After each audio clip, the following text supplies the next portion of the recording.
it's week 3. I've got my notes. Basically started the race, made a really clean move, and then just got completely junked. I'll just be straight up about it, but whatever. By the time they get to 3, it gets turned in the face of the field. So yeah, during the week, obviously the car was completely junked, so we needed to do a rear flip on it. Basically, I didn't even get the car back until after all the features were over because it was left in the infield. Yeah, so we were here at the track until probably like midnight, just cutting stuff off of the car, making it movable so that we could bring it home. We were at the shop on Friday night till 3 a.m., brought it to Hamm's the next day, and got it back by Sunday night. So thanks to him for everything that he did. He turned that around really quickly, and I can always rely on him to help me out. So thank you to him. And then, yeah, just rebuilding the entire back of the car basically during the week. It was on the scales last night, found out that the front of the car was also bent. We fixed that. We were at the shop till 12 o'clock last night, which all things considered is pretty good when you basically have to rebuild the entire half of the car. Oh yeah, and so we have a few announcements. So the first announcement is we have an Instagram now. I'll put it here. I'm trying to post content, so you should definitely follow it. I'll also include a link to the Instagram in the description. So that's a public Instagram, so everyone can follow it. I'll be posting racing content there. And then the last thing is this week we have a new addition. We will be using a microphone, and also we will have a rear-facing camera. I hope it works how I think it's gonna, but those are the announcements. And also thank you to everyone who provided their support in kind ways and also unkind ways. The views are appreciated. And also this is last week's video in case you missed it and you want to watch the whole thing instead of just listening to me complain about it. So yeah, now we're gonna go buy tires and then see what else we need to do and get the car moving.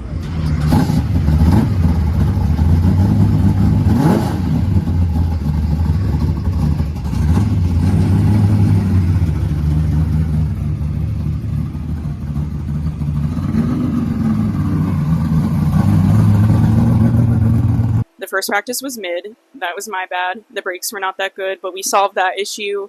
Just made sure everything worked and that nothing fell off the car. Went out for the second practice after making a few changes, and it was a little bit better, but still not the best. I think that there's a few things that I can do differently, but we also made a small change on the car and actually noticed something that was broken while changing the tires, so we fixed that too. Half an inch on your, what's this? Oh, this is a Bluetooth speaker. No, it's a mic. Microphone. So tell me the heat race, what we're going to do in the heat race. The heat race. Well, we took a swing at it. We adjusted it. Our first 2 practices, we were a little snug in the cut zone. So, I made an adjustment after the first one, and we're going a little bit bigger adjustment. These are older tires also. So, this is our last chance to adjust before the heat race. So, took a bigger swing at it, and, we'll see where it goes. I expect it to turn a lot better.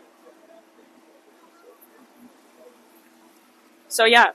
That's what we're going to do. I have to go to the driver's meeting now and, listen to the same old shit and then check the heat lineup, and then we'll see what we can do from there.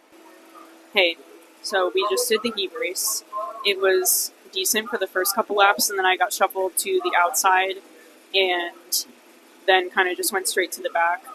And then after that, the car was pretty tight, but we made some changes and identified some things that needed to be adjusted, so that's the best we can do. We're actually starting first in the feature. So now we're just hanging out and waiting for that. We'll see what we can do. I really have no expectations, to be honest, because we rebuilt this entire car basically this week. So we're just trying to finish the race. Like I said, starting first. So we'll see what we can do. Couple though, including opening day winner Daryl Keene, got into the outside wall in turn 3 last week at a ton. Hopefully he'll be back next week as the field's in turn number 4, looking for the start in the 30-lap late model feature event. Double greens are flying in the air. Alexander Fearn with Tommy Fearn on the outside. Tommy Fearn quickly moves to the front of the class, but look out, here comes Alexander Fearn. Remember a week ago, tremendous move she made down into turn number 3. She's digging in hard, forcing Tommy Fearn up the hill. Brand new leader at the line, Alexander Fearn. Alexandra to the point will lead lap number 1. Tom Fearn topside, and they are actually pulling away while racing side by side for the lead from the rest of the field. Andrew Duran, Bobby Stern, 3rd and 4th, but it is Alex Fearn taking the top spot, goes to the point in car number 12, drifts up the racetrack just a bit, but maintains the race lead. What a great battle at the point. Alexander Fearn digging in hard. Here comes Tommy Fearn, trying a different method to get by the number 12 car. Alexander wants no part of it. The young female driver is setting the pace. Single file, they come back to the line. It is still Alexander Fearn. 3 of the 30 laps are into the record books. Here comes the Andrew Duran machine. Well, and now comes together with Wayne Corey up in turn 3.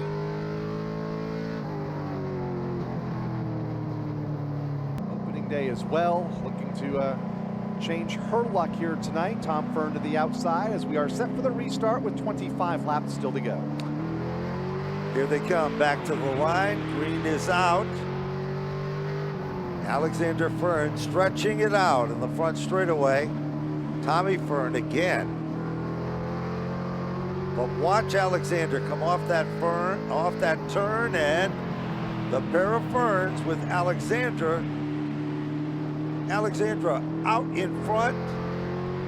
And as Tommy Fearn is now faced to challenge Bam Bam Andrew Duran. Andrew Duran in the 43, Tom Fearn in the 92, and again a bit of contact in that race for a second allows Alex to pull away by about 2 lengths at the front of the field. Here comes Duran closing in, a couple of former limited late model champions, 1st and 2nd right now. Challenge for the lead. Duran to the inside of Alex Fearn. Alex goes topside, Duran to the bottom.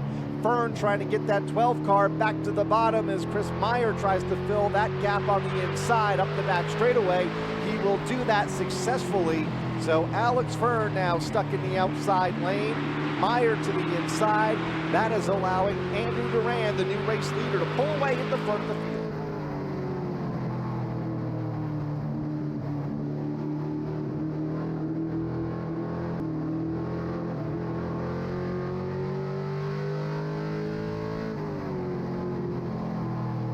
Sturt comes together with Alex Fearn in turn 1, and around goes Fearn.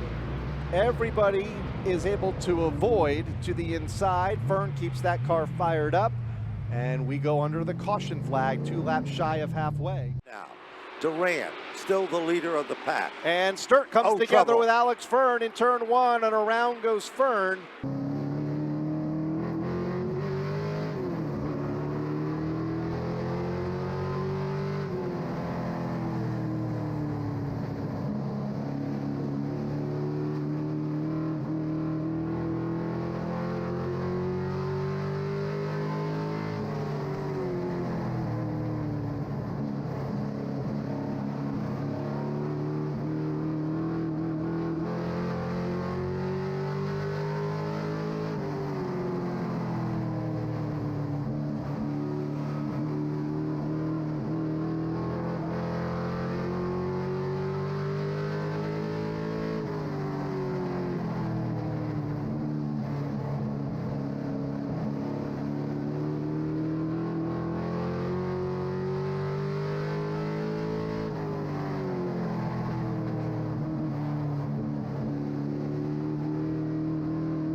There's Alexander Fearn down underneath the 00.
Overall, not a bad race. We led some laps and the car was fine.